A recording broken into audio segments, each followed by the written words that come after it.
At 2:17 a.m. Eastern Time, oil markets moved before most people were awake. Not gradually, not nervously, decisively.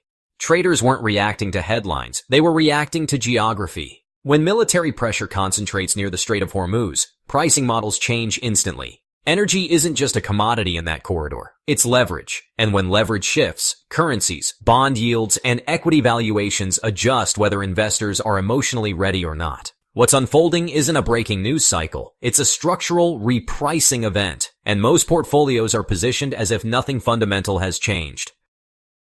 The most immediate transmission channel is energy. The Strait of Hormuz remains one of the most critical arteries in the global economy. Roughly 1/5 of the world's oil supply transits through that corridor.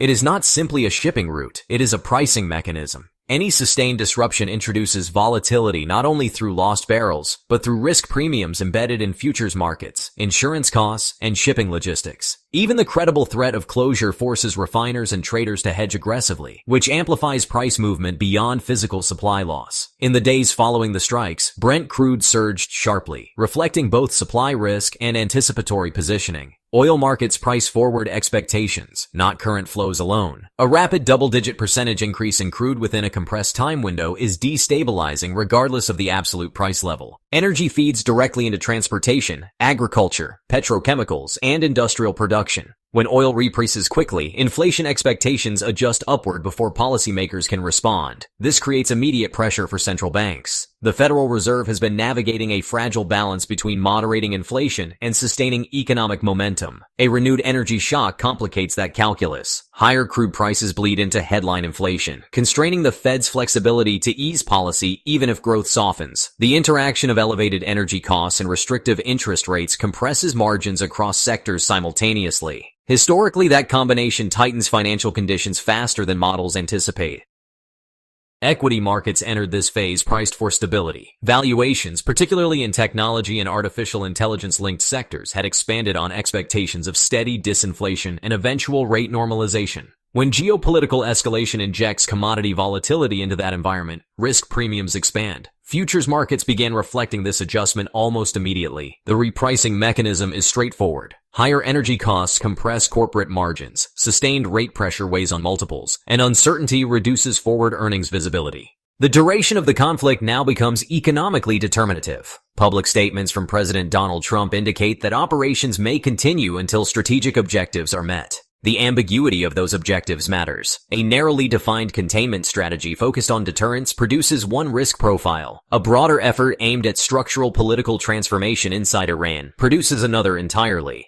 Markets differentiate between limited engagement and open-ended commitment. Historical precedent offers caution. The U.S. engagement in Afghanistan evolved from targeted counterterrorism operations into a 2-decade fiscal and strategic burden. Direct appropriations reached into the trillions. Long-term obligations, including veterans' care and interest servicing, expanded the aggregate cost significantly beyond initial projections. While no two conflicts are identical, fiscal arithmetic follows consistent rules. Sustained military operations financed through debt issuance accumulate compound liabilities over decades. Unlike smaller theaters, Iran occupies a structurally critical position within global energy infrastructure. Its geography intersects major export routes from Iraq, Kuwait, Saudi Arabia, and the United Arab Emirates. Escalation risks spillover effects that extend beyond Iranian production itself. Even if physical supply destruction remains limited, persistent security risk embedded in the Persian Gulf alters long-term capital allocation decisions in energy infrastructure. This dynamic directly intersects with China's strategic interests. China sources a substantial portion of its crude imports from the Middle East. Approximately 40% of its imported oil originates in that region, with meaningful shares tied directly or indirectly to flows passing near Iranian territory. For Beijing, energy security is foundational to industrial stability. Rapid disruption forces either diversification at higher cost or drawdowns of strategic reserves. China's medium-term trajectory includes expanded nuclear generation, aggressive renewable deployment, and incremental reductions in hydrocarbon dependence. However, such transitions unfold over years, not weeks. In the short term, oil remains integral to transport logistics, heavy industry, and chemical production. Sustained volatility in Middle Eastern supply therefore transmits directly into Chinese manufacturing margins and export competitiveness. The currency dimension compounds this tension. Over the past decade, China has gradually increased the international use of the renminbi in trade settlement. Energy transactions denominated in RMB reduce exposure to dollar funding channels and gradually internationalize Chinese capital markets. Middle Eastern exporters accepting partial RMB settlement gain diversification leverage.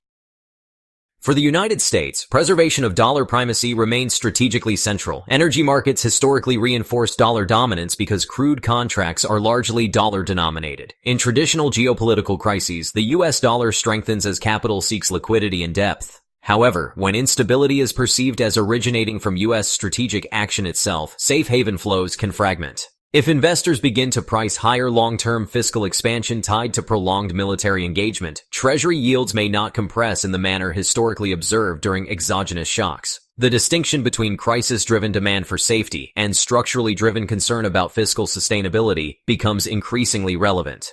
The economy is highly financialized. Household wealth is closely linked to equity and housing valuations. Corporate funding relies heavily on capital markets rather than state-directed lending channels. When geopolitical escalation introduces sustained inflation risk, bond yields reflect both price expectations and fiscal supply considerations. Higher yields feed back into mortgage rates, corporate borrowing costs, and discount rates applied to equities. The transmission mechanism is nonlinear but powerful. Simultaneously, U.S. energy producers experience revenue uplift from elevated crude prices. Domestic shale operators benefit from expanded margins, reinforcing narratives of energy resilience. Yet this creates a distributional divergence. Producers gain while consumers absorb higher costs. Elevated gasoline and diesel prices function as a tax on households and small businesses. Consumption softens as discretionary spending adjusts downward. For an economy reliant on consumer expenditure as a primary growth engine, this matters materially.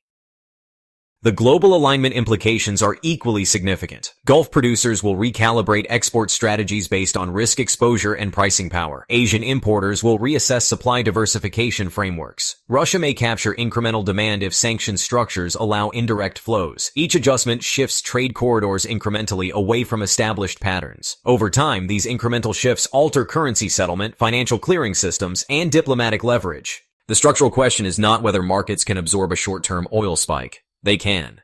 The question is whether energy volatility becomes persistent. If the Strait of Hormuz remains intermittently threatened, insurance premiums and freight risk become semi-permanent features of pricing models. Capital expenditure decisions in refining, shipping, and storage adjust accordingly. This embeds higher baseline costs into the global economy, even absent full closure.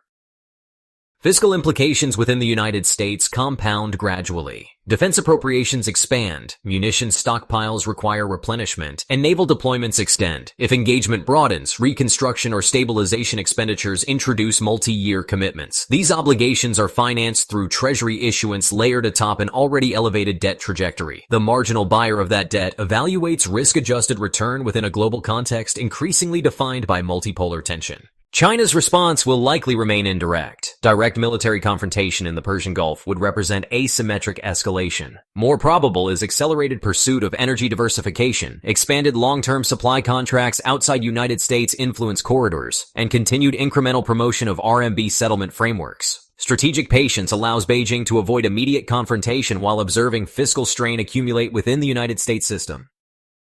The interaction between energy disruption, fiscal expansion, and currency confidence defines the structural stakes. If oil stabilizes quickly and diplomatic channels reopen, markets can reprice toward equilibrium.